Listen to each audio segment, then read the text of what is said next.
Welcome to the Wellness Sleeve podcast with your host Ella. And today, my friend is Kate Gordon.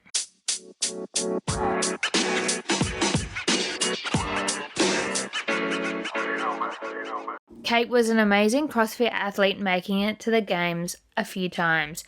Also, being a coach at some of the best gyms around the world. Kate is now the owner of CFK Nutrition. So, shall we dive in? Alrighty, let's get started. So, firstly, who are you?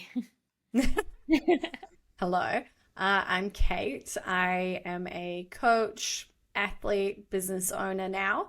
And yeah, I live in Newcastle, and I just moved into like the suburbs of Newcastle. Oh, how good. But So I'm you're like originally from New Zealand. a little Yeah, I've rainforest moved kind of into setup. like it's like we're right by a reserve. So and we happen to have a storm drain on our property. So there's a lot of like plant life right in our little pocket, but it's very much the suburbs. It's just How that we good. happen to be kind of yeah, it's a nice little like hideaway. But I'm originally from New Zealand, and then I spent a fairly good chunk of time in the US, and that was actually where I started coaching CrossFit. So prior to that, I was in a totally different field, doing a lot of different things, and then fell in love with CrossFit. I got my level one and ended up coaching and working full time in a CrossFit gym about 3 months later. Oh, amazing. So that was my next question. What's your earliest memory of being fit? I remember in primary school we were waiting in line to get into the library, and it was a little ramp from one part of the school to the other part of the school. So there was like, we were lining up in the ramp, and the library window was very high above us, and they had a windowsill. And we were waiting and waiting and waiting. And I was waiting with, there were two boys behind me, and we were joking about trying to look in the window. And I remember doing a pull up to look in the window, and the other boys couldn't do a pull up, and they were like, "Oh, whoa, like, oh, whatever, like I can't do, yeah, whatever." And I remember being like, "Oh, I'm strong." Like that was probably the first time where I was like, "Oh, I can do stuff."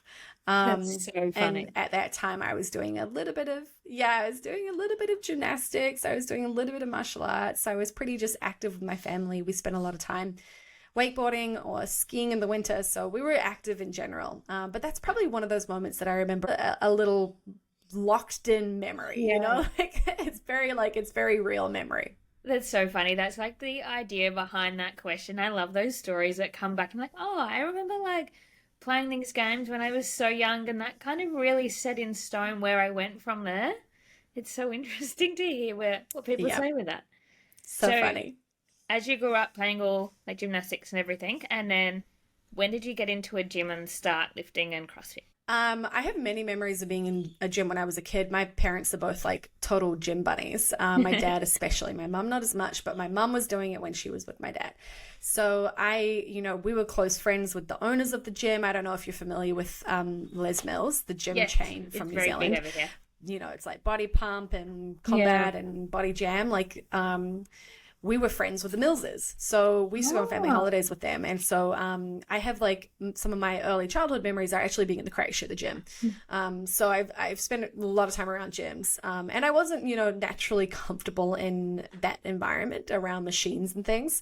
I would always do classes. So I've been doing classes since I was in probably my late teens, and I started seeing a PT. I tore my ACL in my second or first year of uni, and so throughout oh, that prehab and rehab process, I was seeing a PT almost weekly, yeah. and that was kind of the beginning of me really getting into fitness. And then I eventually found CrossFit just from seeing it. That was the era of Tumblr and Pinterest, and Pinterest is still around, Tumblr not so much, but I had Fitspo, and so I had photos of Camille LeBlanc-Bazinet and Annie Thorisdottir, and I love that Annie is still around in the games and competing. But I was like, oh, I really like. I think that's really cool. Those girls look really amazing, and I remember thinking like, I don't know if I want to be like that buff, but I like it. And I was still a bit hesitant, and then I got just a Groupon. It was like a 1 month unlimited voucher, and was not planning on signing up, but she gave me a discount for 6 months, and so it was like a student deal. And then I converted. I converted about 3 months in. Oh, good.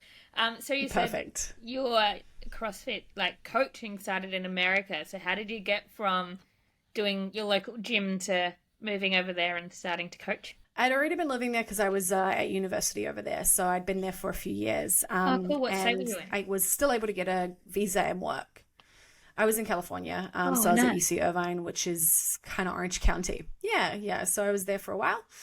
Made a lot of friends, absolutely fell in love with it. And I went back over on a graduate visa, which was a unique visa because it allowed you to work. Hmm. So I was able to stay over there for a period of time and work. I went over doing a web marketing internship in Hollywood, which was, totally separate to any CrossFit stuff. But right before I went back, a friend of mine at the gym pulled out of doing their level one. And at that time, level ones were pretty rare in New Zealand. Not super rare, but Yeah. they didn't come around every week. It was like every maybe month or two.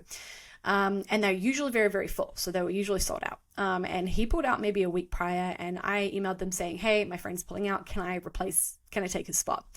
And I remember asking my parents about spending the money on it because it was $1,000 US. And they were like, that's the stupidest thing that you could do right before moving back to America. Don't do it. And I was like, okay, I won't do it. And then I remember probably 3 hours later going back to them and being like, no, I really want to do this. And they loaned me the money to do it. And I just got it as like I really love this thing. I really want to learn more about it. It's an opportunity because like it's hard to get into these seminars sometimes. Plus I was like, look, if things don't work out with this marketing internship, then maybe I can do CrossFit coaching as a backup. Like I can, just do that part-time. And then I was living in West LA, just on the kind of cusp of West LA and Santa Monica, which is, it's pretty close to UCLA, actually, if you're familiar with that area. There. I know where you are. And yeah, so about 3 blocks away from where I'd moved, this cute, gorgeous little apartment, there was a brand new CrossFit gym. And so I actually initially started working on the front desk. And I was just like the front desk girl. And I'd done that at a gym prior. It was not a CrossFit gym, but it was another gym while I was saving up money to go back to the US. And so I started doing like membership stuff and hanging out on the front desk. And then, what happens whenever you're in a gym for too long is if you've got a level one, someone eventually goes, hey, I need you to coach. So I ended up shadowing and kind of being thrown in the deep end after maybe a week or so of shadowing and getting a lot of feedback. And people were like, we can't understand you and you need to be way louder. So I spent probably a couple of months just trying to be loud, like learning how to project my voice, be clear, enunciate. And when I coach now, I get back into that. If I'm drinking or I'm coaching, or I'm just on a good rant, I get very American. So you'll probably hear it. That's so funny. It's like very common that I even was a trainer while I was at university. It's such a good job to have like on the side if you don't want to take it any further. And it's so rewarding as well. Like training people and seeing the results. Like I've trained all different ages, but it's so good. Yeah, well, the web marketing internship it was great. It was paid. It was a really exciting thing to be like, oh, I'm working in Hollywood. But for people who have been to Hollywood, it is nasty. And I was having to get public transport and it was not glamorous at all. And the job, while it was, it was interesting, it was an internship and I wasn't given many responsibilities. And you were in an office building all day from I think I was there from 8 till 4. I think I came in early so I could leave early. And I was fighting falling asleep pretty much on the daily. And I was like, I need to drink water. I need to go to the bathroom. I need a snack. Like I just was constantly struggling falling asleep. It was just it was an environment that I just could not operate in. Yeah. So that got pretty old pretty quickly. And I didn't complete the internship. I think it was a 3-month internship and I think I did a month and a half. And then I said, hey, I'm done. Yeah. And they were like, really? I was like, why are you even surprised? Like, how fucking boring this shit is. And so from there, is that when you went back into coaching? Did you get into a full-time position at that same gym? Yeah, so that was, I started to go from front desk to coaching and that was when I simultaneously left the internship and then I was, pretty much full-time coaching from that point on. And that would have been like 2012. Yeah. So this is wasn't quite very early CrossFit, but that's when it started to grow substantially around the world. Yeah. 2011, 2012, there was a huge uptake in people trying it and people being interested. And it, you go through a bit of a bell curve with new things. And it's like there's the very early adopters, and then it slowly makes its way to the more mainstream. And I think at that point it had kind of broken beyond just the early adopters. And I would still argue, even now, CrossFit is probably not 100% mainstream. It's probably serving people who are looking for something a little bit different, and don't want to do your standard typical Globo Gym style of training, and enjoy a group style of training, because it is classes essentially. So it was back then, it was just kind of picking up some traction with people. And so there was just the seminars at that time were out of control, and I joined seminar staff eventually. My internship started in 2013, and then I was on staff in 2014, and the number of people on the seminars was just at this all-time high, and it has leveled off a lot now. So you can kind of see like the pattern in just the fitness world and the different trends and different movements that come and go. And while CrossFit has been very steady, there was definitely a boom at that point. And then, in the time that we've been around, you've watched F45 come and go, and we're watching other gyms come and go now. We've watched, I'm trying to think of some like Zumba, it's like there's little trends that have popped up and have kind of threatened CrossFit, and people have left CrossFit to go and do that thing. But, I had a conversation with the guy who's started at the gym, and I introduced myself, and I was like, how long have you been here? And he's like, oh, I'm coming back after 2 years off. And I was like, oh, like, what have you been doing? And he was like, I was looking for something else. I was looking for something that wasn't CrossFit. And I realized that I wasn't going to find anything that would ever compare. And I'm back. Like, it's taken me 2 years of fluffing around and testing other gyms and being bored out of my mind and not getting the intensity that I know is out there. And I want to finish workouts feeling like I really gave my all. Yeah. And so he's come back. And I think that that's probably a pattern that we're going to see more and more now. Yeah, absolutely. I think the only other place that real CrossFitters go is into triathlon, because it's the only other sport that it really takes out of you. It's like the after sport. Once you're like too burnt out from lifting weights, and then you transfer into that, and you still get your competing side as well. I find that happens a lot once people get out of Yeah, I did that. I had a triathlon phase, and I still, I would still love to do triathlons. But I popped out for about 2 years. Well, I was still doing CrossFit during that, but I was competing in triathlons, and then I came back. And I haven't done triathlons for a little while, and maybe at some point I'll do one again. It's just nice to do something that's outside and slightly different, but like you said, still competitive. I actually think the two sports are actually getting more similar these days, that it's becoming like you're finding out those swim events and your bike events and your run events more happening in the games now, which is getting more exciting to watch, like athletes having to be really rounded as they are. Yeah, there's always been like some kind of long swim or long endurance, but now we're starting to see even more diversity, right? Like the cyclocross, like that was all those different things. It's just so interesting to see. I think it's fun in a way that it brings life to sports that were potentially totally unknown. Yeah, so it's cool that it breathes life into some of that stuff. What's interesting, like you see a lot of CrossFitters training on your like concept bikes, but once you put them on a mountain bike and the handlebars are a bit wider and having to get them over hay bales, it really adds that extra complex to the sport, which is so fun. And it's like, it's a simple bike. Yeah, it's so interesting. And like, yeah, it's funny. Like, and I think one of the reasons that they don't do more of that is because the problem with those super specific types of tests that are quite, abstract relative to what we normally train is that there is usually one or two people who have done that as their sport. So of like, course, Ricky Garrard, Ricky Garrard, I always say his last name wrong. Mountain biker, right? Yeah, and so it's like he comes in, hops on a mountain bike, and it's like it crushes it, or BMX or whatever. So it's like, I think the funny thing about some of that stuff is that it requires quite a specific skill set. And what they start to do, and you see it over the weekend, and we'll see it this year because it happens every year, they do quite specific skill sets with a longer test or something in a pool or something that's just a little bit outside of normal training gym environment. And then as we go through the weekend, the tests become things that CrossFitters train regularly. That's true. So yeah. it's still generalist stuff, but it almost levels the playing field in a way, right? Where it's like on Sunday, you're going to see some kind of a benchmark or some kind of short, high intensity gross thing. Like I loved that year that they did, I think it was the bike and burpee muscle ups, or the bike and toes to rings. And then it was a second round through. And I remember it was 2019 because I was there watching it. And James Newbury hops on that bike and destroys himself. And everybody in the crowd, everybody knows what it's like to sit on a bike and go full send. And we're watching him like, oh no, he's made a huge mistake.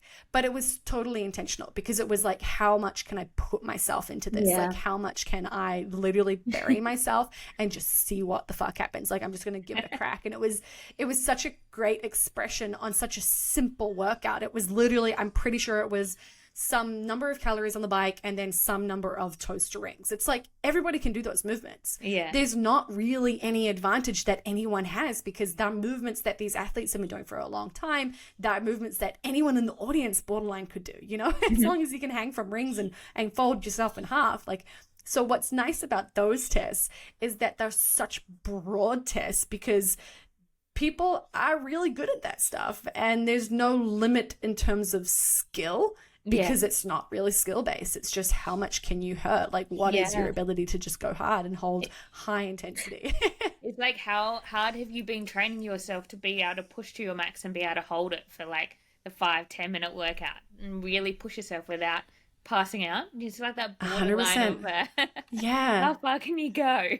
It's like, you see, and I understand the benefits of doing zone 2 training, but I see so many athletes who are like, oh, my fitness needs to improve. And so they go and sit on the bike, or they do rowing, or they do, these aerobic workouts. And I 100% understand that you have to have a good aerobic base. However, if you are not simultaneously learning how to go faster in your workouts and find true intensity and race, then that zone 2 work is not going to cross over, because you have to find your aerobic threshold in a workout. And zone 2 is not about finding your aerobic threshold. It is not building capacity at your threshold. It's building a base, and that's really good in terms of things like you can recover a little bit faster, your heart rate can be a little bit lower, but you have to find out what your maximum intensity is and how much you can hold it. And I had a phenomenal mentor, and he really honed in on that particular style of training. And he would say, like, you need to do the James Newbury thing and smash yourself and bury yourself and hit the wall, and then try to keep going. And what will happen is you'll hit that wall at 2 minutes and you'll be messed up, and yes, you'll have to rest, and yes, you'll have to slow down, and you'll try and recover, and you'll do the rest of it. But then eventually that wall will move to 2 minutes and 30 seconds. And then 2 minutes and 45 seconds, and then 3 minutes. And then suddenly, like, your anaerobic capacity increases exponentially. Well, not exponentially, but quite significantly. And that contributes to your ability to go hard for longer. And then because CrossFit hangs out in this kind of area where we build the engine, which is our glycolytic pathway, it's like that has benefits on both the anaerobic and the aerobic. So we develop our aerobic system by finding intensity in these like 5 to 10 minute workouts. And I think people underestimate the value of doing that hard stuff. And one of the tools that I use to prepare for competitions, especially if I felt like I'd been potentially biasing my training to a little bit more weightlifting, or I was just not feeling like I was good with intensity, is I would do Tabata on the assault bike. And I would do it like every other day for 2 weeks leading up to a competition. And it was the best training to improve my fitness in the shortest period of time. And not only that, but when we talk about this intensity thing, like my exposure to discomfort was freaking high. And so my capacity for discomfort reflected that. And I've had to have conversations with so many athletes that want to do more and more volume at the cost or the expense of their intensity. And I'm like, you're competing relies on your intensity. And so, in the off season, do all the other things, but in the on season, as you're leading up to the open or quarterfinals or semifinals, you have to learn how to go faster. Like there is no way to work around that. Like Tia Claire, she goes fucking fast. She can hold a pace that is most people's sprint pace. So you've got to get better at holding a sprint pace. And people are like, no, but I have to pace it and I have to do this and I have to do these things, and they out-science it. And I'm like, you have to fucking hurt. Like, you have to hurt. You have to embrace the suck factor. It's as simple as that. You know, like, worry about the pace later. And this is definitely where CrossFit is separated to a lot of different sports, is that we can push for that amount of time. Like, this is where it separates it from like an Olympic sprinter who can push for 10 seconds, whereas a CrossFitter has trained to push it for minutes and keep that at such a high intensity, which just makes the sport amazing to watch. And obviously that's how you're getting some of the fittest in the world get better every year.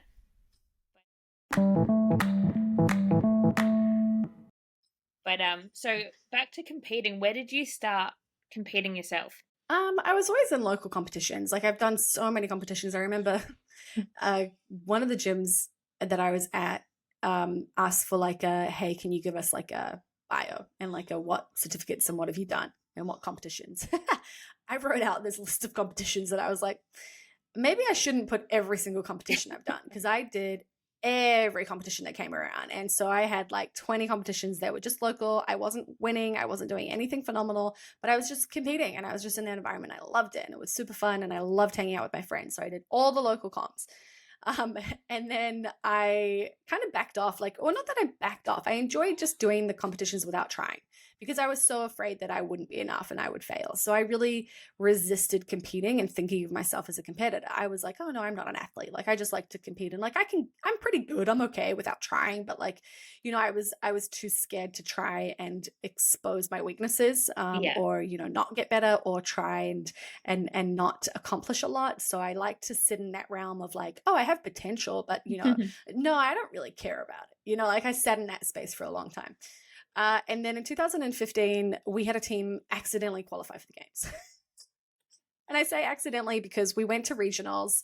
It was when they still had 6 people teams, and we were 24th in regionals. So we went in the bottom 10. Like, there were 30 teams that got to regionals, and we were like, we're 24th. We're going to have fun for this weekend, and then we're done.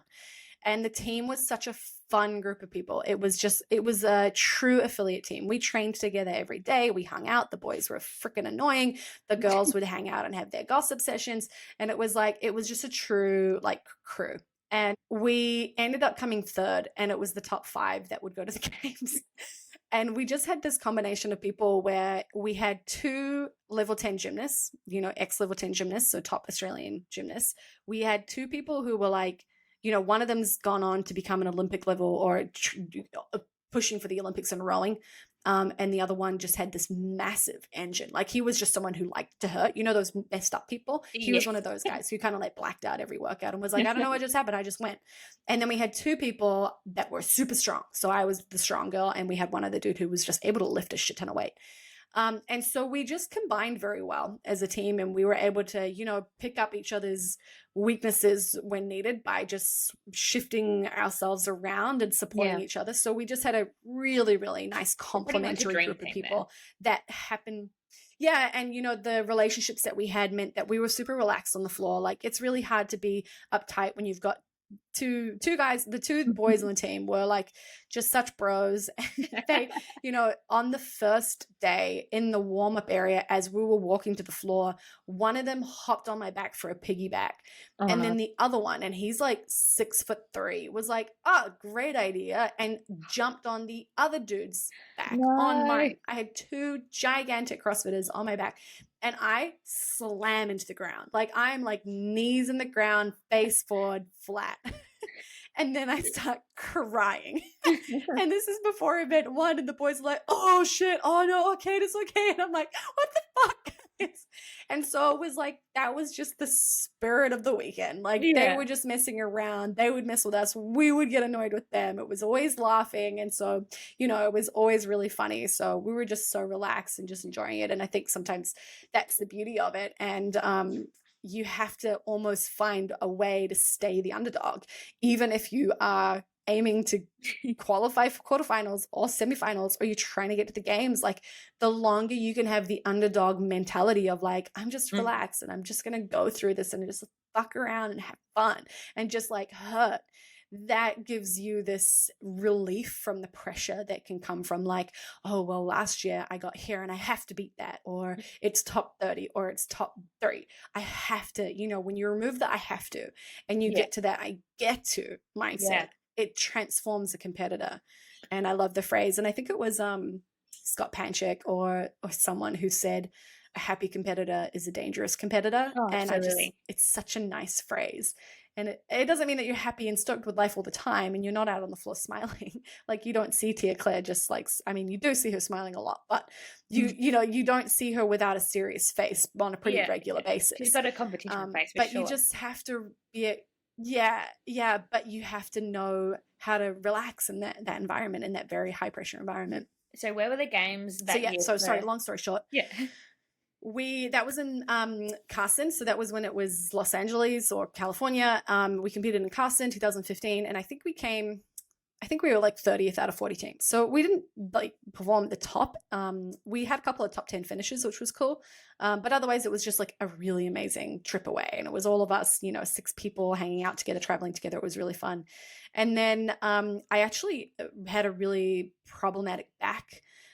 About 6 months after that, we'd competed at the games, and then there was the team event that happened every year in the off season, and it doesn't happen anymore, but we'd put together a team and there was no other way for us to do the workouts except for all of them on one night. And so we did that. I'd been traveling to Asia for seminars, so I'd been sitting on planes. We were doing this huge amount of volume of workouts, and about 2 days later I was warming up my back squat and something happened to my back, and I was like, this isn't good. And I stopped lifting, and then I couldn't bend over, I couldn't load, and I couldn't rotate. So there's like 3 tests with this or back stuff. It's like, can you hinge? Can you rotate? Can you load? And I might have actually still been able to rotate, but it was limited. Yes. So it was like definitely 2 out of 3, and then partially 3 out of 3. So I essentially ended up taking 12 months to pull everything back, retrain my movement, rebuild my strength. And then 12 months later, I was competing at Touring Pro. So this was prior to Touring Pro being a semifinal. But that was a whole kind of year off, and I was not worrying about competing. I had a really bad finish in the Open. I still did the Open, but I just worked around this thing that I was dealing with, and I wasn't very fit.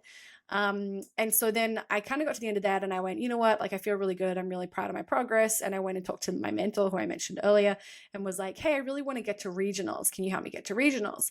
And he was like, no, I can help you get to the games though. If you're serious, then you need to plan on going to the games. And I was like, oh shit. Yeah. And I'm like, wow, okay, sure. And he really pushed that idea of regionals is within reach. Like you can just kind of keep doing what you're doing and you're going to get there. So why bother with that when it's not really going to force you to do much more? Yeah. You're not really going to discover what you're capable of with that. And it won't inspire big action. You have to have bigger goals to inspire bigger action. So fucking go for the games, and don't just go for the games. Plan on trying to podium for the games and start acting like a fucking games athlete. Yeah. And so that really flipped my mindset. I'd been so resistant to competing, and I was like, no, I'm always the coach. I'm just the coach. Yeah. And at that point I was like, you know what? I don't necessarily believe in myself, but I can assume the identity. And so that was a really nice shift in feeling like I could kind of wear someone else's clothes in a way. And so I was like, what do games athletes do? And I started taking my diet way more seriously. I started taking my training way more seriously. I started taking my recovery way more seriously, and just started investing in myself as an athlete in a wholehearted way. And so that was a huge shift, because it became for the person that I wanted to be, which was just the fucking best version of myself.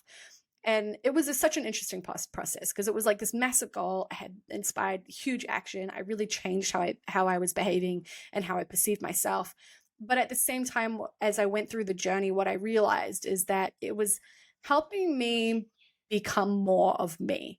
And eventually what the big goal was to just, like I said, just find out what the best version of myself is. Like, who is that person? What is that person capable of? How am I holding myself back? Like, what are these self-limiting beliefs that I have? And can I push past them? And CrossFit was such a great tool to explore that with, to explore my limits. Yeah. And I think that's why people love it, because you do find your walls, like you find your ceiling, and you have to figure out like ways to work through it. And that's why you see in the gym some people that never break through and always stay with the same band for their pull-ups and scale, you know, way too aggressively every single session, and have a, you know, we have two egos. We have the ego that makes us go, oh no, I'm not going to push, I'm not going to do that much, I'm just going to dial it back today. And then there's the other version, which is like, oh, I can do 10 kilos more than what I should do. Like, oh yeah, I'll just do the RX even though I have absolutely no business doing it. So it's like, it's, you know, our ego will tell us that we're not good enough or we're way better than we actually are. Both of it come from a place of insecurity. But anyway, so it really shifted the way that I approached training and CrossFit and who I was. And trying to get to the games was a stepping stone to becoming the best version of myself, because it was like, can I imagine myself getting there? It was like, sure, I guess I can visualize that. Is there any difference between you and a CrossFit Games athlete? Do you have a head, a body, 2 arms, and 2 legs? Yes. So then what's the difference? Rather than why would I do that? Why not? Why the fuck not? Stop looking for ways that you are the exception and start considering that you're actually the fucking rule and there's no difference. They've just been doing it a little bit longer than you, you know, like, yeah, exactly. And so there was this real challenge in the psychology. And I was lucky enough to work with a sports psychologist who works with Olympians. She happened to be married to my mentor. So there was just this group of people that was like perfect. They were perfect for bringing up, you know, someone who was a little bit hesitant, someone who was a little bit scared, but had, you know, some potential and some hope and belief. And then they were able to shape me and they really guided me. And he became my training partner for a year. And I learned so much. And so the end of that is that I went back to the games in 2019. So it was a pretty long break. It was 4 years, 1 year off, and then 3 years building back up. And I finished in 16th in the Open for the Pacific region that year. It was my best finish. And I was planning on going individual, but I got a call up, like it would have been like 2 weeks prior to it was sanctionals at that point. It changes freaking every 5 years. It was sanctionals, and I got a call from Rob Forte saying, hey, would you come and fill in the spot on our team? We've just lost a girl, and the team is me, Rob Forte, James Newbury, and Maddie Sturt. Would that be cool? And I was like, no, I'm not interested. I'm going individual. I was like, no, sorry. It's like, look, give me a night and I'll let you know if I change my mind. And I called my mentor and I was like, hey, I've been trying to go individual for years.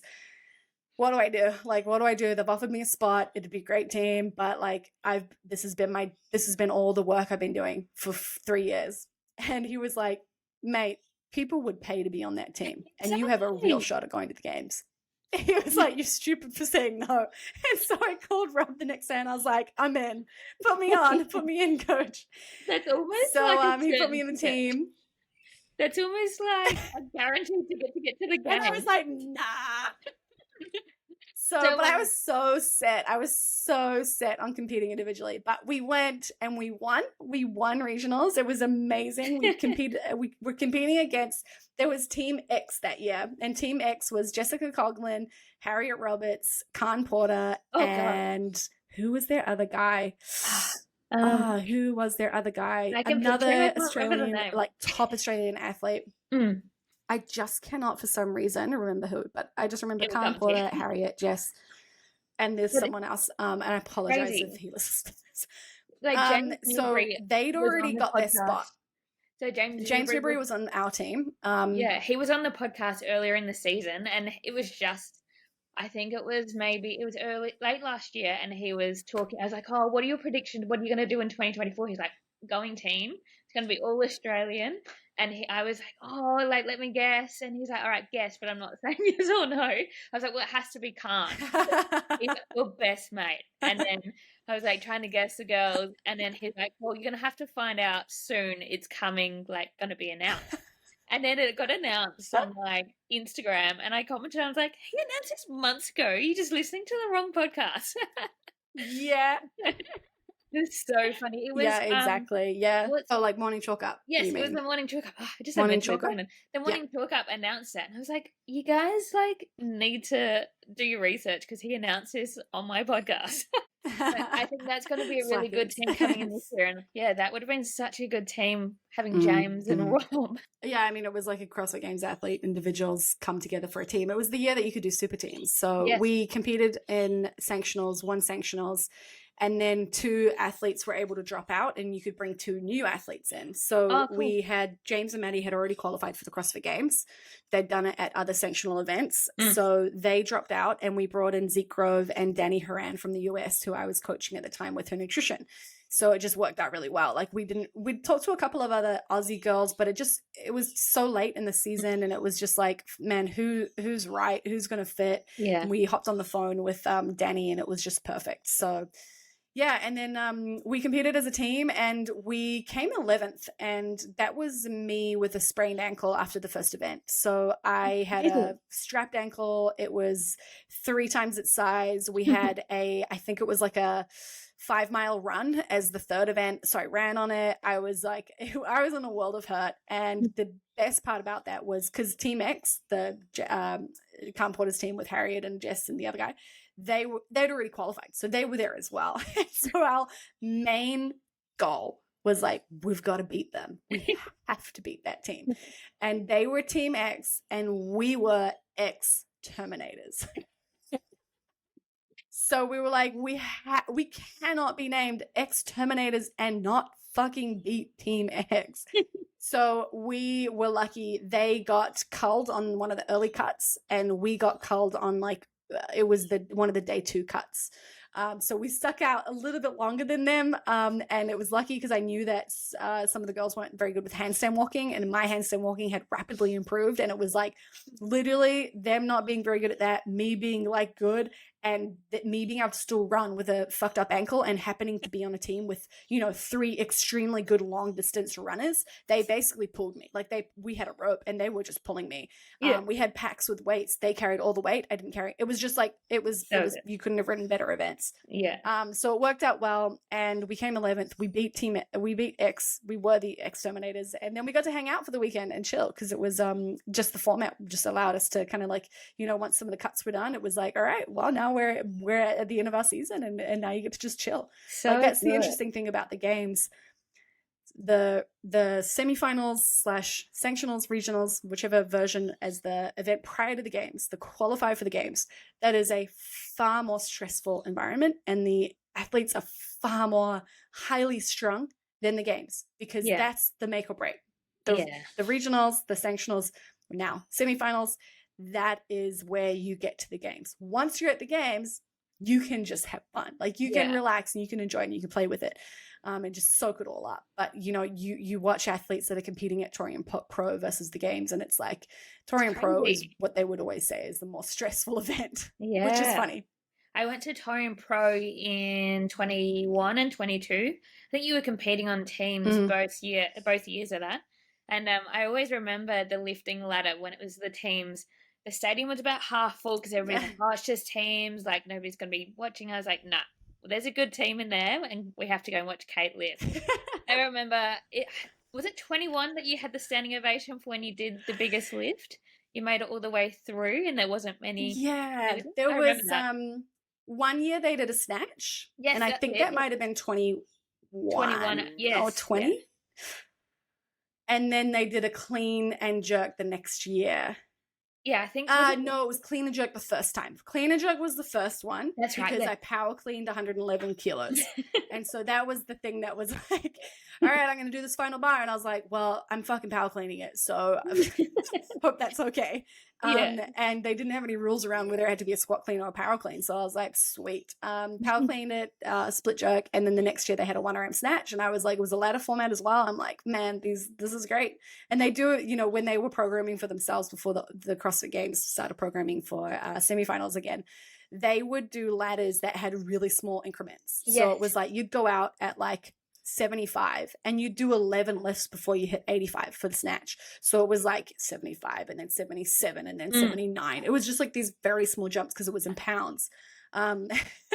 So I was like, this is lovely. This is just so delightful. And my lifting is my strength. So it was always just like, I got to have fun. And that year, the clean and jerk, the guys at the back, I guess, the media crew are like, they're trying to get good footage for the live stream, and they're trying to create content as well. So they'd come out to us, and we were one of the top teams. We were on the brink of making it to the games again that year. We came fourth, and top three went to the games. It was crushing. But it was the year that it was the COVID year. So travel cost people $20,000 to get to the US. They got stuck. It was like, I'm like, look, if you're going to miss a year, that's probably not a bad year to miss. Wasn't it the year as well that, so I remember I flew out like the Friday night after work, because I got a last minute ticket to come, but I remember I was already following you on Instagram, and you literally flew out like the morning, and then it was like lunchtime that day. Melbourne went back into another lockdown, and you're like, thank God we're here. Like, we would have been stuck. And that so after that Torian Pro, we Greg and I were in Gold Coast for like a couple of days. That's right. So the day that we left to get to Brisbane for Torian Pro, we just happened to leave book the trip a little bit early. Like, I think we just had, like, we were like, oh, look, it's probably earlier than we need to, but let's just do it. And some of the other guys were doing it, and thank God we did, because it was the Thursday prior to Torian Pro that Melbourne went into lockdown. And so it was like from midday, it was like anyone who had planned to fly out had their flights cancelled. And so there were a bunch of spectators that couldn't get there. And then attendees, I think there were a few who couldn't compete, like teams that didn't have a person. And like, it was just a fluke that we got there and we were okay. And we went to the hospital. We were trying to find tests for COVID, because we were like, oh, what if the Queensland government brings in a protocol around you have to have a negative test in order to be in a venue? Like, so we were just like on this mission to figure out, like, almost like to work around anything that might happen with the COVID stuff. So we made it. But that was the year that they came out the back before the lifting, and they were like, guys, come on, like, let's put on a fucking show. It is so boring out there. Please do something, entertain us. And I was like, I'm walking out already pretty confident about the weights, and I was like, okay. And so that was the stomp clap year. And then I did it again the next year. Like, and right that, in front of you, and I remember on social media. Yeah, I remember like the fireworks going off as soon as you got it off, and it just went wild. Like, the crowd was insane. I'm like, that honestly, other than like the individuals making it, I think that was the best moment of the weekend. And I'm like, was new to CrossFit. I'd only been like playing a year, and I was like, when you lifted that, I was like, holy shit, this is what I want to be doing.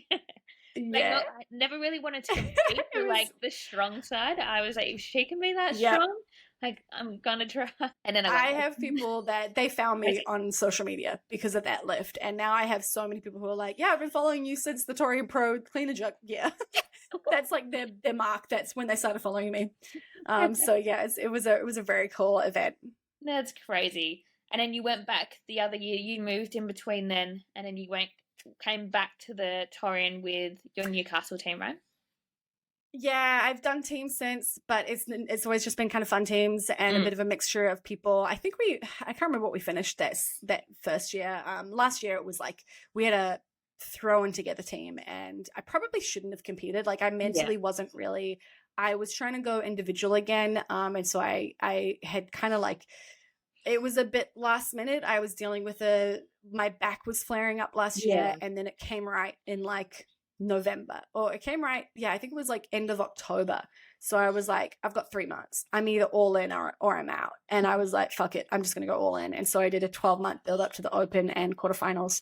And I finished, I was still like pretty far out from qualifying for Torian Pro. So I ended up jumping in the team, but I was pretty disheartened after that. I was just like, like, I don't know if I gave it all, planning to like, be at this position without thinking about the alternative option, because I didn't want to give myself that out. And I didn't really enjoy it. And that was when I decided, like, I was like, Greg and I have been talking about kids, and I was like, I'm done competing. Like, this is the end. I should have stopped 12 months ago. Maybe even earlier, but like, I'm happy. I'm good. Remember also 2021 was a year, I think you had just like Instagram launched Greg, but he was named Mr. Date Man. And so 2021, everybody was like taking photos of him walking around, like, I see him. And he was like hiding, then he would just like pop out, and everybody was like, me and my friend, like, every time we saw him, we had like this competition with each other how many times we could see him that weekend before. And I think you haven't even like announced his actual name yet. So people were going up to him and being like, MDM. Like, we know who Exactly. you are. Are you MDM? That Yeah, it's was really so funny, much like, fun. that people have watched that whole journey. It's so bizarre. It's so funny. Like, and, I love that that is what the experience has been following me. Like, this guy I'm dating, and I didn't want to, like, I didn't want to blow him up on social media, not knowing what was going to happen and if he even cared for that kind of, like, attention or just being And talked about online. I think And it I was was so like, well, I'm early just not going on. to share who you are. And then it It became was bigger and bigger, and it was like Mr. Date Man, MDM. And then I was like, well, I feel like at some point I'm going to have to reveal you. no, Yeah, I think at that it's point, funny talking to people, and they're like, oh, I remember when you were MDM. I think at that point you'd only release like the back of him or like a little bit of the side. So we're trying to fill in to, I think that's him, but like so funny. And there was a couple I of need friends. something else like that. My Instagram's gotten too dry. You need to start off again. Like, that was so iconic. I just remember that from I know. Tori and I'm just going to, yeah. So great. um so talking about CrossFit, what are your predictions for this season? So are you competing, and what do you think of the Australian girls with Cara going team? Obviously Tia will be back. Who else is going to be up there in your opinion? Obviously Yeah, I'm going to compete. I'm going to do the open. I'm not going to go beyond that. Like, I'm trying to get pregnant and do all the baby stuff at the moment. So it's not going to be a normal year, which I'm probably going to take a few years off. Yeah. I think, obviously Tia Claire, she came out and just did phenomenally at Rogue Invitational, and watching her get second a few months out after having, well, actually, I don't know how far it was. It was maybe 6 months after having a baby. Yeah. I'm like, man, she's about to fucking dominate again. So Tia's back up there. I would love to see Maddie Sturt go to the games. She has been so close for so many years. And I'm talking like fourth, multiple years, or fifth. And it's like, she just has to get... Yeah. I had Stefan from CrossFit CBD, who also works for you under your nutrition side, which we'll talk about in a minute, but she said exactly the same. Like, Maddie Sturt got to get up there. Like, she has worked so hard for that spot. Yeah. We're just waiting. We're waiting. Waiting in the wings, waiting for her moment. Do you reckon James' super team will get up there as well, having Cara as... They do say after you have a baby that the hormones are running. There's something about the comeback after... Like, we saw Annie Slaw's daughter do it, like how incredible she came back after having a baby and lifting PBs. So I think we're in for a good year of CrossFit. Yeah, I think it gives you maybe a new sense of purpose. Yeah, I think it's going to be cool. Yeah, well, I think also, like, not so much CrossFit, but I say, like, as a soccer last night, I was at the Matildas and watching Katrina Gorry come back after having a baby. Like, she is to a standard that she was never before. So it's incredible to now, it's getting more normalized. Like, these people, like ladies having babies, were such like high level athletes before, and it's okay to go and have a break, then come off and yet come and push harder. Yeah, exactly. Yeah, it's cool to just have more examples of what's possible. Big news time. We have a big brand new sponsor for the Wellness League podcast. So, can you guess who it is? Hi, I'm Lana from Live and Breathe Active, or LAB, a small family-run business run by a group of passionate people that, well, we live and breathe this shit. Whether it's run, swim, cycle, or try, we make gear to get you through those tough training sessions. We help you get up before sunrise, and we will still be there with you well after sunset. You will see us before you hear us, with bespoke prints designed by artists just for you. We are driven by our values and are focused on performance and community. And we are super proud to be partnering with the Wellness League podcast in the Try series. Find out more or shop online at liveandbreatheactive.com. We can't wait to have you as part of the crew. How good is that, hey? Discount codes and the link will be in the bio. But you know what? Let's go back to the pod. All right, on to your nutrition business. Let's have a chat about that. Where did that start and where are you at now? Nutrition, it's always been something, funnily enough, as a coach, I felt super lost with. Like, I didn't know how to talk to people about it because I just had no confidence around it. It was like this topic that was like, it's just way above my head, and I don't have any business talking to people about food and health and stuff like that. So it was always like, I felt like I could teach someone an air squat, but someone was telling me that I should be able to teach them the snatch. And it was like, Yeah. no. And so, as I hope all good coaches need to figure out nutrition. And I just dove in the deep end and started doing a lot of experimenting on myself, and then started coaching a lot of people. And that was, in the gym. And then I started working online with the method now. And then now, at the end of that sort of short version of the long story is I am now running an online coaching business specifically around nutrition. And what you quickly realize when you actually get into the nitty gritty is that majority of people are really struggling with the basics. And some of that is around a history of dieting. Yeah. Yeah, some of that comes from a history of dieting. And so there's some food psychology stuff that's challenging for people to find consistency. And then some of it is just lack of knowledge and not just a lack of knowledge in nutrition, but also around changing their habits. Yeah. And, like I said, around I had to assume the identity of a games athlete in order to level up. And it's kind of the same thing we have to do when we are trying to change our eating. We have to have a shift in identity. Yeah. And that as a concept doesn't quite click for people. So they just try to change what they're eating and be better because they should, or they, like they want to lose weight. So they just try to do the thing. And they don't really know who they've got to be to do that, because the reason you've got your results is because of who you are. Yeah. And so in order to get different results, you can't keep being who you are in a sense. Yeah. So you have to really challenge, what are your beliefs around food, and what are your beliefs around your body, and what do you think is right, and what is motivating you to do this, and what's your why? And intrinsic motivation is always going to far outweigh extrinsic motivation typically. Yeah. So you have to really connect with like, what are you trying to do, and what's the process that you've got to do to get there? So we talk about nutrition as being a habit forward or process based system in terms of coaching. And that essentially means like, regardless of your outcome, like you can, I still believe in having goals. And I just went on a big thing around like, you should have big goals, but the goal isn't going to do the work for you. And the goal doesn't mean that you're, that's the end and you just do the thing to get the goal. The goal is just the direction. It sets the trajectory. Yeah. Then you have to figure out like, what are the day-to-day things? And, some of the skills that have helped people the most with their nutrition goals has been around habit tracking, because each day, if you can find yourself noticing the wins with little habits that you're being more and more consistent with, that's actually the stuff that adds up to be the big win. Yeah, absolutely. And so a lot of us focus on this big goal. We have to see big progress, and we have to have like big success, and it has to be in a linear fashion. And the reality is the journey always looks different to how you plan, and it always takes longer than what you plan. And so if you only focus on that, it becomes very frustrating very, very quickly. And it's so easy to be inconsistent when you don't feel like you're winning. It's like climbing a mountain and staring at the peak going, man, that's so far away, even though I've spent a day climbing. But when you look at your feet and you just notice like each step forward and like the ground and the landscape changes, and suddenly the elevation is adjusted and you're in a new place by the end of the day, you're like, far out, like I've just gone so far.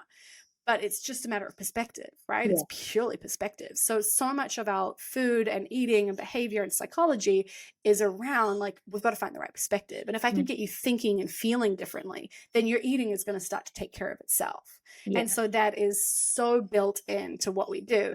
And, it's like, we talk about this a little bit in CrossFit around talking, the understanding the concept of fitness. In CrossFit, we're very much interested in data. And it's like, I want to know that your weight's increasing. And I can look at your data to know that. I don't have to ask you how you feel. I don't need to know if you feel good or you feel strong. I need to know, are you lifting more weight than you used to lift? And that tells me objectively that you're stronger. And so using data in that way, we have essentially a set of inputs, which is your training, and then a set of outputs, which is your results, which in CrossFit is your fitness. And the mechanism, the black box that produced the results becomes less important. We don't necessarily need to understand the details of why you got those results, because what I actually need to know is, what did you do to get those results?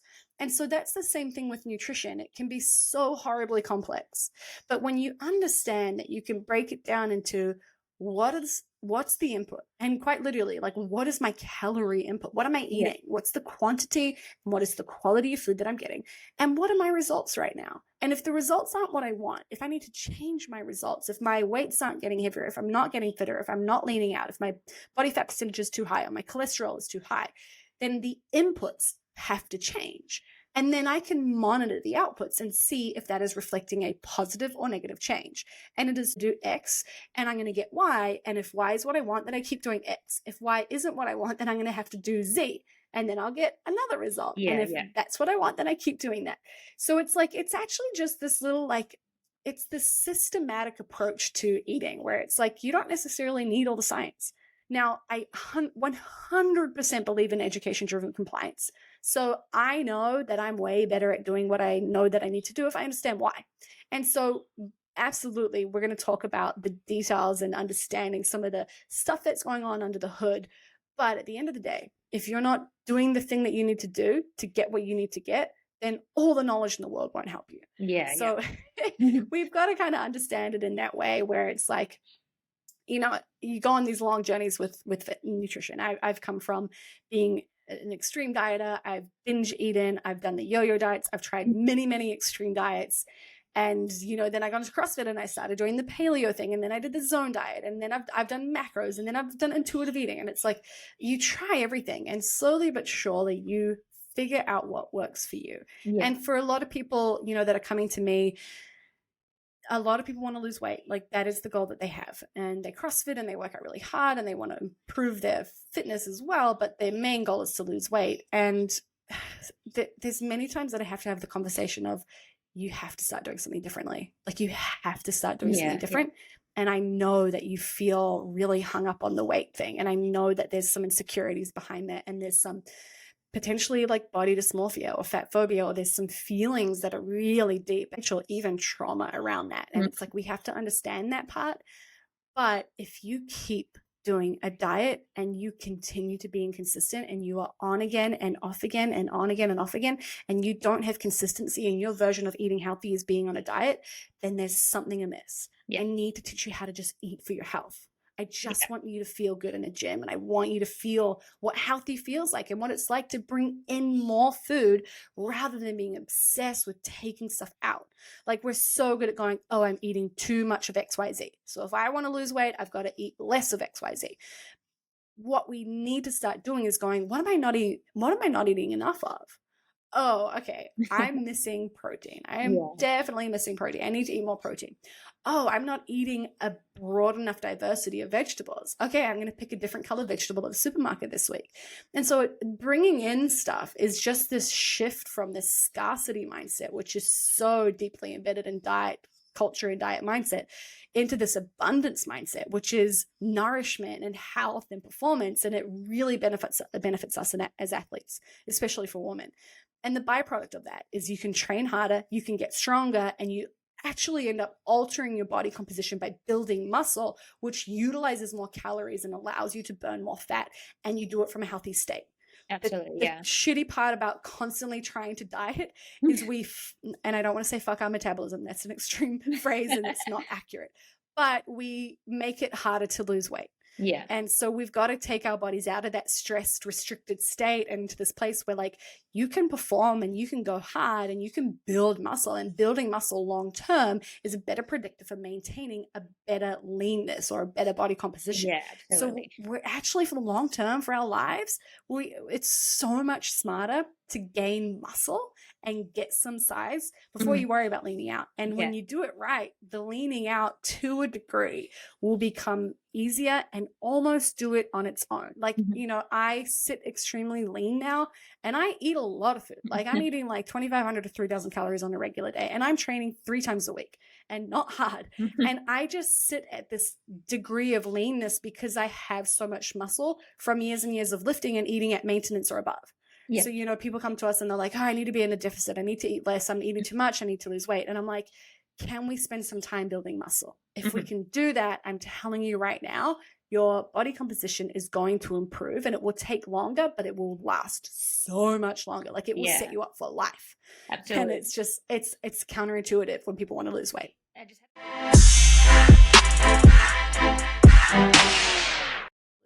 I just had a couple more questions to ask you before you run away.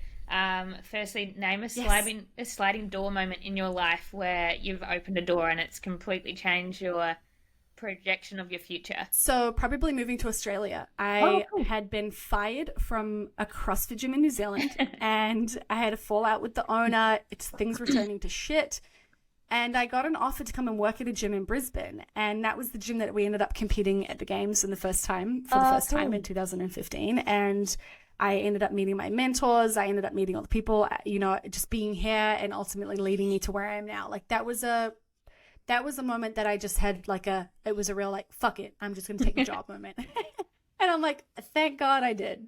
A couple of the listeners of the pod actually used to be trained by you. And I think it was in the Brisbane gym. They were actually members of you. Yeah, CrossFit rocks. Yeah. Yes, we were chatting about it this awesome. week. They had a couple of questions saying they wanted to know, tell yourself something back when you were in that stage. What would you say to yourself? So back in your CrossFit rocks days. Probably it's so hard because, we go through things at the right time. Yeah. And we have to go through a process. And I wouldn't be able to tell this story like I do if I hadn't been resistant to a lot of stuff and figured out how to, I had someone push me to break through it. Yeah. So I feel like so many things happened in the way they were meant to, but maybe I would have started taking competing more seriously earlier. I do wish when I started CrossFit at 21 that I went all in then rather than holding myself back because of my own self-limiting beliefs. I just wish that I went all in. Yeah. And, absolutely. I still am super happy with what I accomplished, and maybe it would have been different if I'd done that and I wouldn't have, had the experiences or the internal transformation that I did. So it's hard. I always find things like, what do you regret? What would you tell your younger self? I'm like, no, I don't know if I would say anything. I'd just be like, hey, you're fucking awesome. Keep going. The next question was, so I listened to your episode about being in Jamaica. That sounded so fun. So about your open relationship, they were saying, is there anything different now that you're engaged versus before? And are you going to change and maybe close a relationship when you're pregnant as well? Yeah, I think that's very fluid for us. So I've had a shift because I've experienced quite an incredible shift in paradigm. And I steal that word from the book Polywise. She's also written the book Polysecure. And if anyone is interested in ethical non-monogamy or open relationships, Polywise and Polysecure are kind of they're your Bibles. So paradigm shifts, that I've been through have been that decision, we're going to have kids together and we're going to have a family and we're going to be married. And so there are beliefs that I have around those roles and the vision, I guess, of that are being challenged because of the way that we do things.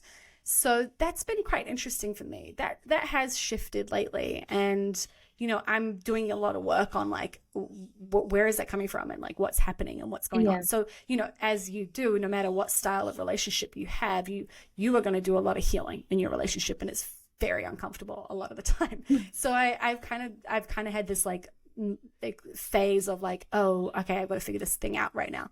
And then with kids, look, it's totally going to be dictated by time and energy and desire to do it. Right now, absolutely. I'm not really interested in dating or seeing other people because I'm busy with work and I'm focused on and I have a real I get kind of narrow visioned a little bit, and I'm very much a narrow vision around having a baby. So I just don't really have any emotional capacity for anything outside of that. And, maybe that will change. Talk to me in a month and it might be you know what? I feel like doing it again. Yeah. So the way that I operate is I take control of okay, I don't really feel like it. So I'm letting Greg know hey, I'm just leaning away from that right now. I have no interest in it, but you do whatever you want to do. I think dating and then alone, Greg will often respond to me. Yeah. Dating alone, I'm obviously single and stuff, but I'm dating alone takes so much energy, let alone having a partner and doing dating on the side as well. That must take so much energy to kind of focus on both things. Yeah. So I get what you mean, going through, so and that's it. Of closing and opening it. Yeah, and I guess that's a nice parallel to draw. Like the way that we would probably treat, the different phases and seasons of our relationship together is probably the same way that someone who is single would do it. There'd be phases and seasons where they're like, I don't really feel like dating. I really feel like cocooning and nesting, and I really feel like focusing on my work right now. And I feel like doing this project, or I feel like focusing on my friendships rather than dating. Like, so you'll go through those different seasons, and it's exactly the same thing when you bring dating into a relationship. So you're still operating as you, it's like, I know that I have this person that I'm spending my life with and I'm invested in, but I'm still me. And so my dating reflects that. Yeah, absolutely. I think, I'm definitely in that season of career. The podcast is growing a lot, and I'm really enjoying doing this and talking to a lot of people that like dating has taken its back step. But at the same time, like, I'm not mad about it. I'm not missing it. And I'm just, the day will come when somebody will come along and the right person. But at the moment, I'm more than happy to be where I'm at. So yeah, I agree with that one. So if anybody wants to go and listen to more about that, your podcast is called Gone Rogue, and I'll tag it in the show notes.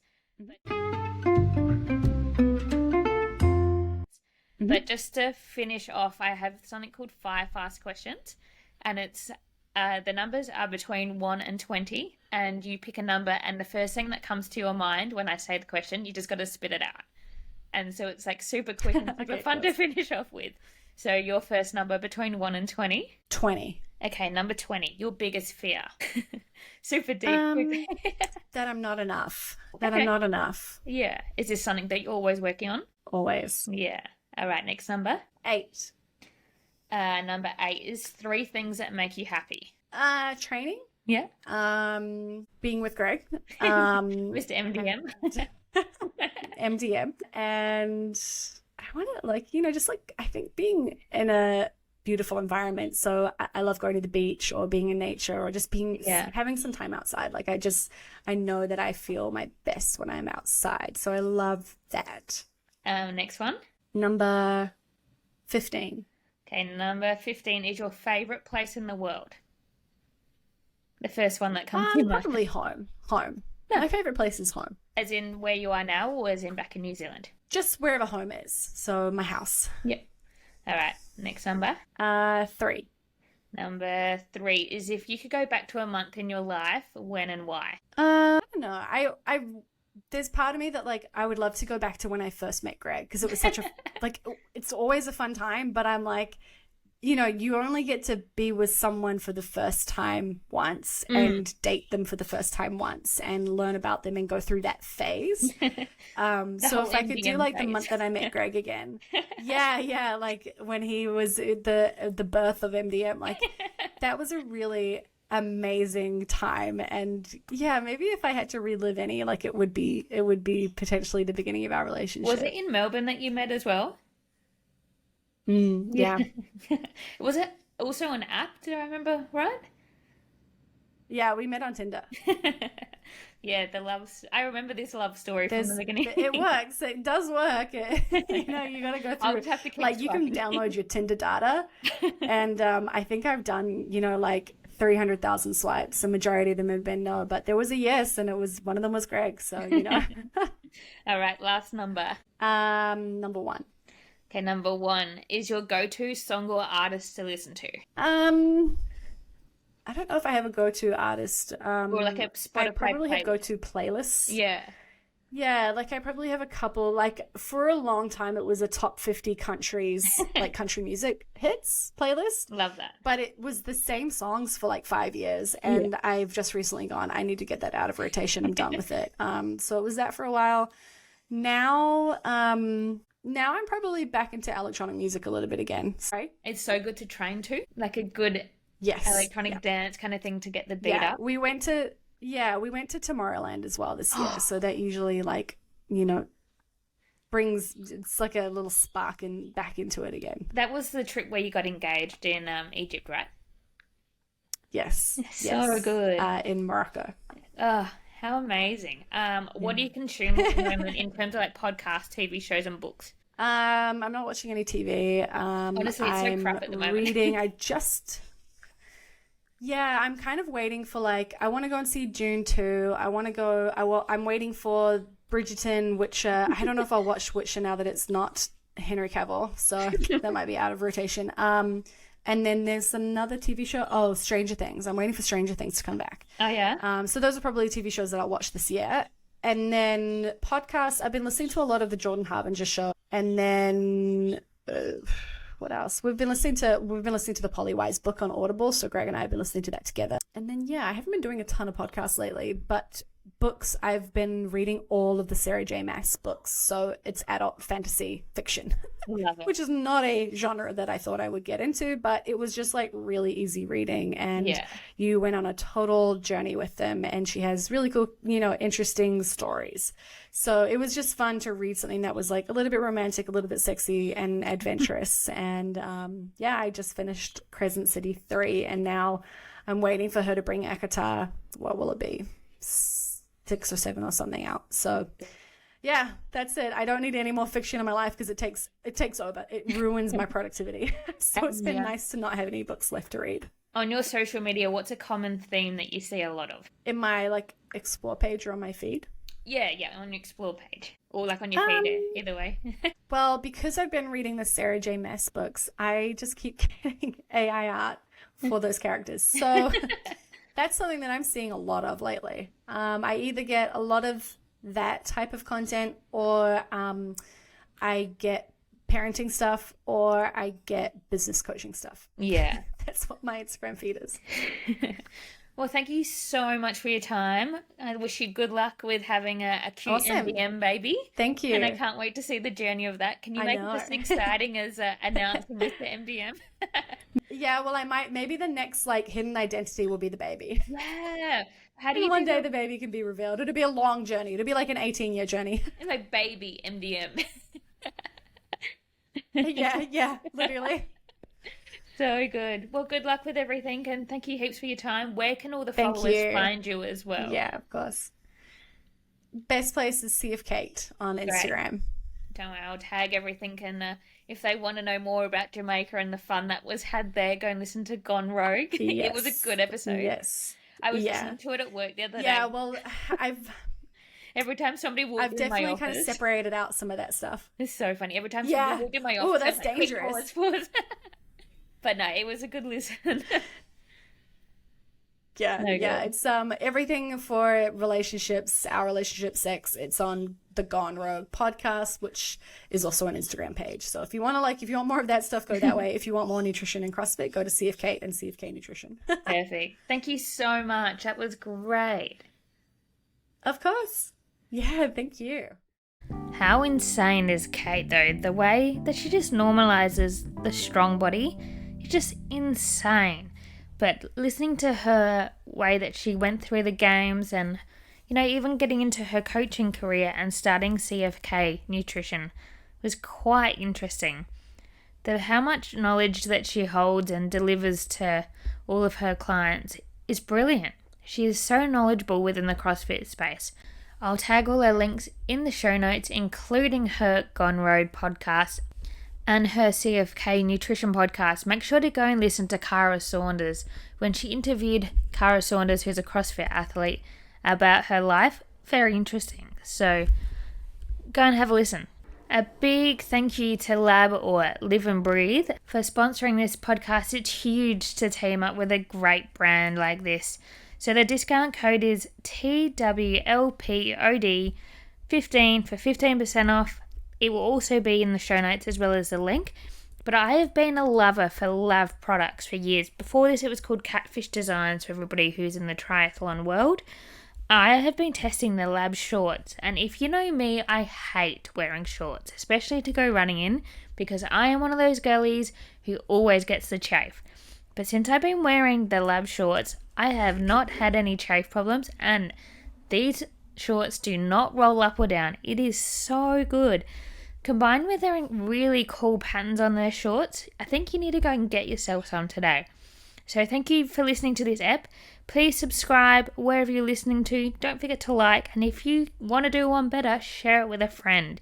If you haven't already, go and give the Try Me series trailer a sus. It was dropped last Friday, and episode 1 for the Try Me series will drop this Friday. It's an amazing 12-part series where I've teamed up with my two great friends from the triathlon racing scene, and we talk about everything from starting your first triathlon to the equipment that you need and how to get better. And this 12-part series is one that you don't want to miss because it is full of amazing, juicy content. Have a wonderful rest of your day, have the best week, and we'll see you next Wednesday. Bye!